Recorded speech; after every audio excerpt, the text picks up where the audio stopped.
Bismillahirrahmanirrahim. Assalamualaikum warahmatullahi wabarakatuh. Waalaikumsalam. Selamat malam kepada Bu Herlina selaku dosen pengampu mata kuliah Sistem Pendukung Keputusan.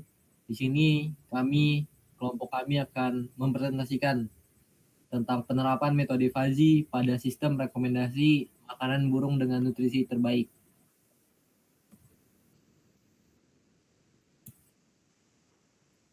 Oke, mungkin sebelum itu kami akan memperkenalkan anggota kelompok kami.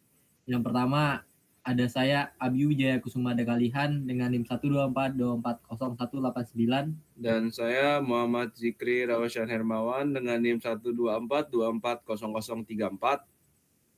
Saya Daniel Arjuna Purba dengan NIM 124240021.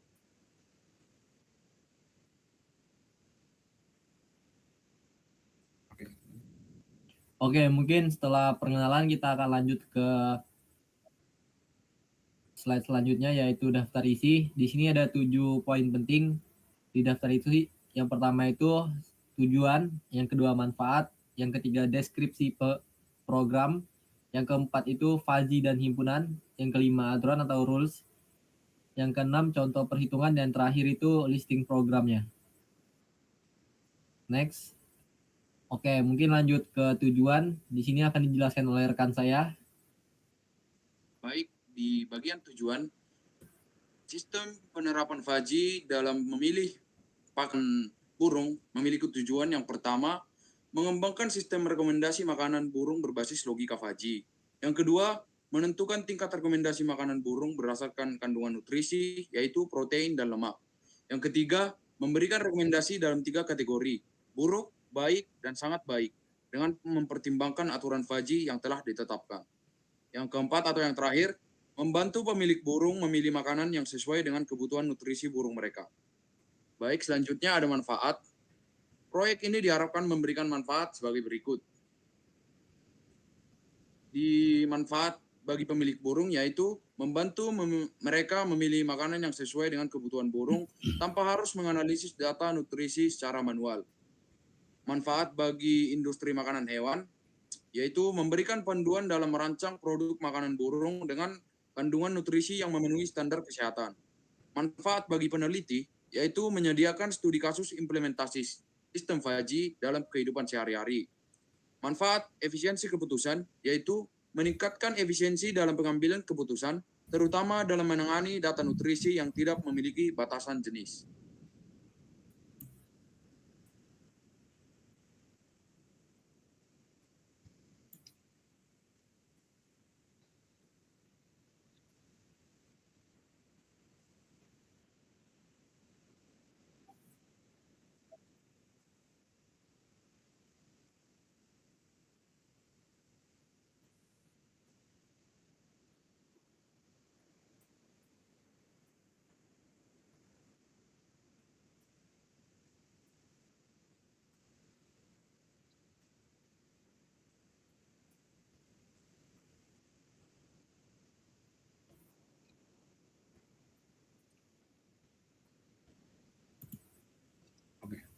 Oke, mungkin di sini saya akan menjelaskan tentang Fuzzy dan himpunannya.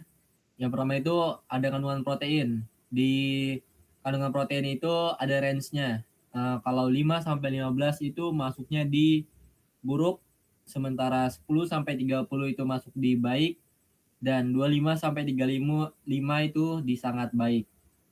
Untuk himpunan Fuzzy-nya itu protein baiknya dan protein buruk serta protein sangat baik bisa dilihat di sini. Oke, next. Oke, untuk kandungan lemak di sini ada range-nya juga. Untuk buruk itu sama tadi, 5 sampai 10 itu buruk, 8 sampai 25 itu baik, 20 sampai 30 sangat baik. Dan untuk himpunannya bisa dilihat di sini.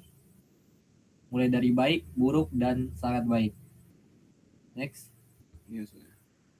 Oke, mungkin untuk hasil dari himpunan yang tadi adalah direkomendasikan itu range-nya 0 sampai 29, direkomendasikan itu 30 sampai 69, dan sangat direkomendasikan itu 70 sampai 100. Lanjut ya. Oke. Oke, sekarang kita masuk ke aturan dari fuzzy ini sendiri ya. Jadi kita pakai L untuk kandungan lemak, P dan untuk kandungan protein, dan R ini untuk hasil.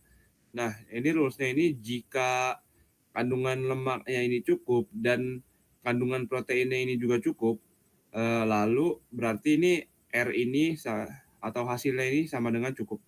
Terus jika kandungan lemak sama kandungan proteinnya ini cukup, itu berarti hasilnya itu bakal baik. Nah, jika kandungan lemaknya ini baik dan kandungan proteinnya ini juga baik, berarti hasilnya itu bakal sangat baik.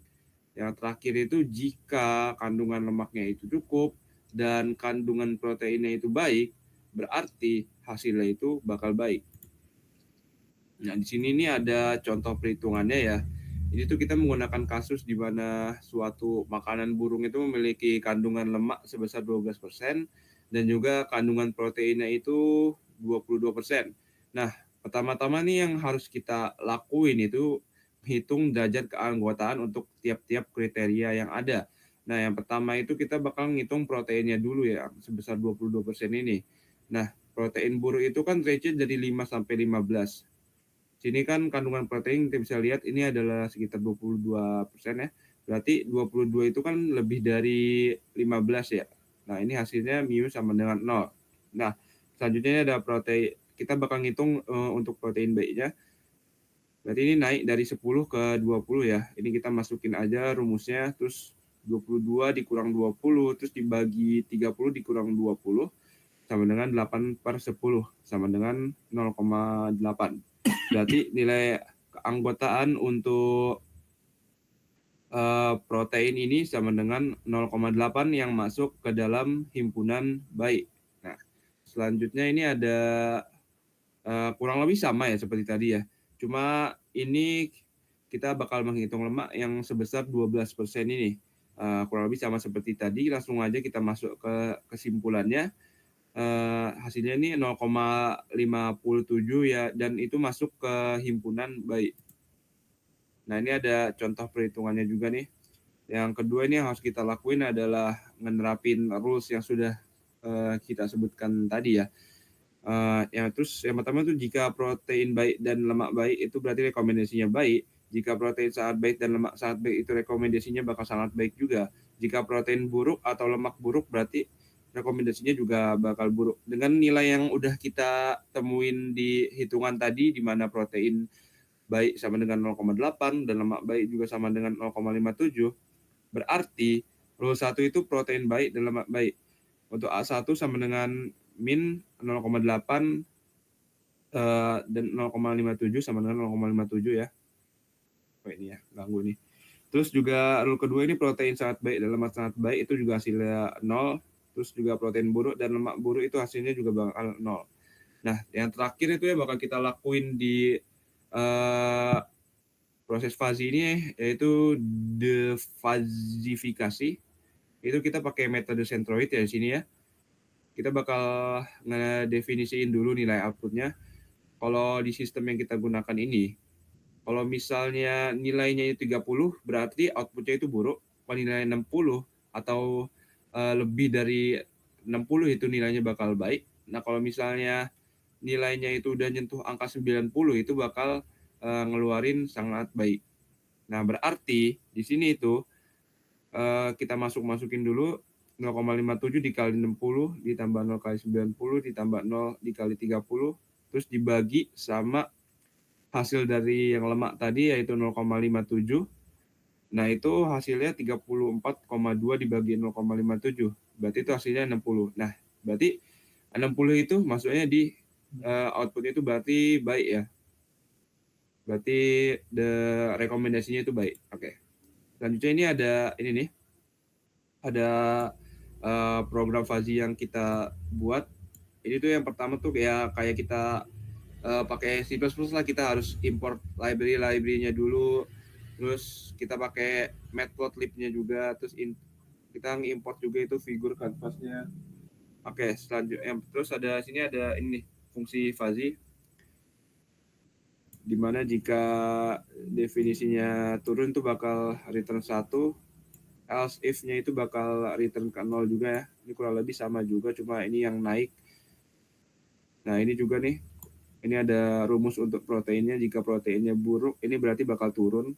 Kalau misalnya proteinnya baik, itu bakal return kembali ini ke segitiga ini nih. Terus kalau misalnya proteinnya sangat-sangat baik, ya itu bakal return naik drastis ya sini ya. Sama seperti lemak juga ini. Nah, ini adalah untuk inferensi fuzzy jadi. Ini adalah codingan yang kita bikin di program kita ini. Ini ada inferensi protein sama lemak, ini protein buruk, protein baik, dan segala macamnya ini.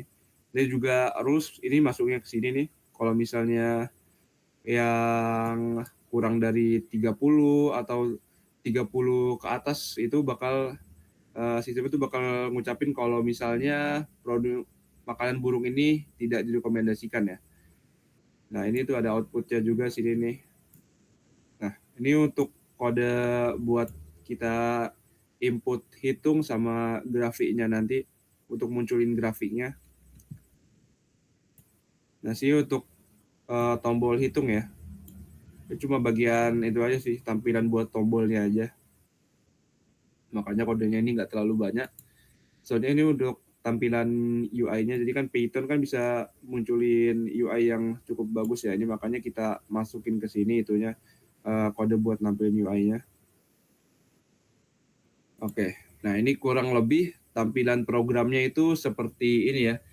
Yang pertama tuh user tuh bisa masukin kandungan protein sama kandungan lemak yang ada pada makanan burung mereka. Gimana cara mereka tahu kandungan protein sama kandungan lemak? Kan ada itu di label kandungan nutrisi itu pasti ada. Mereka tinggal masukin aja di ini dan sistemnya itu bakal otomatis melakukan ya perhitungan gitu dan memunculkan ini nih hasilnya nih.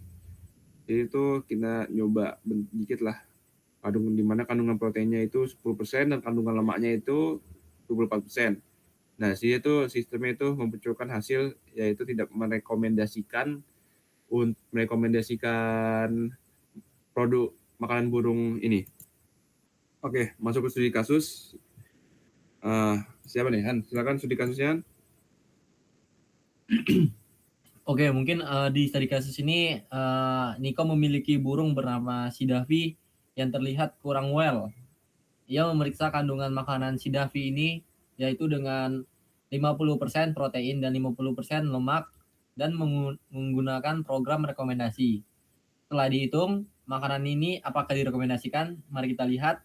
Di sini udah diletakin kandungan proteinnya 50 dan lemaknya itu 50.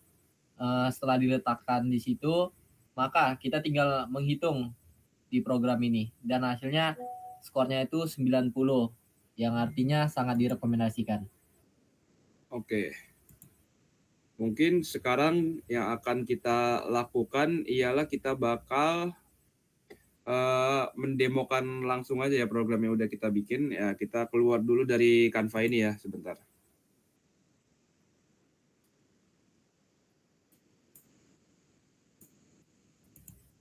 Nah, ini adalah program yang kita bikin sebanyak ini lainnya. Gak terlalu banyak sih sebenarnya, cuma 164. Tanpa berlama-lama lagi, ayo kita run aja programnya. Apakah bisa? Harusnya bisa ya. Nah, ini adalah contoh programnya. Kita pakai studi kasus yang langsung saja kita pakai studi kasusnya. Contohnya kayak misalnya si Juna ini punya burung yang lumayan besar. Nah itu tuh sekitar, dia tuh mau nyari makanan buat burungnya ini nih. Carilah dia ke toko-toko online dan terus dia lihat juga nih kandungan-kandungan nutrisi yang ada di makanan burung tersebut. Pas dilihat kandungan protein untuk makanan burungnya itu sekitar berapa nih? 50% aja ya. 50% kandungan proteinnya. Terus kandungan lemaknya itu rendah. Soalnya itu makanan burungnya itu dibilangnya itu natural.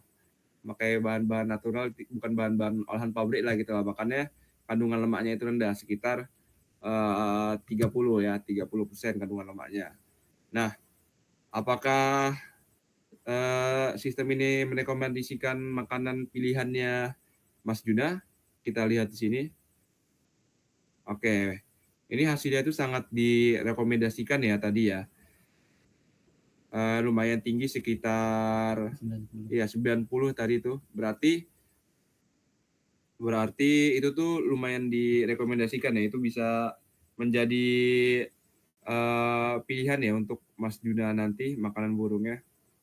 Oke. Ada nggak mau kita presentasiin? Oke, mungkin untuk presentasi kita segitu saja ya. Kita sudah mendemokan dan juga sudah Oke. menjelaskan juga bagaimana caranya. Ayo Han, silakan Han untuk menutup perbincangan atau presentasi kita pada malam hari ini. Oke, mungkin sekian yang dapat kami presentasikan kepada Bu Herlina selaku dosen pengampu sistem pendukung keputusan. Lebih dan kurangnya kami berempat minta maaf. Wassalamualaikum warahmatullahi wabarakatuh. Assalamualaikum warahmatullahi wabarakatuh.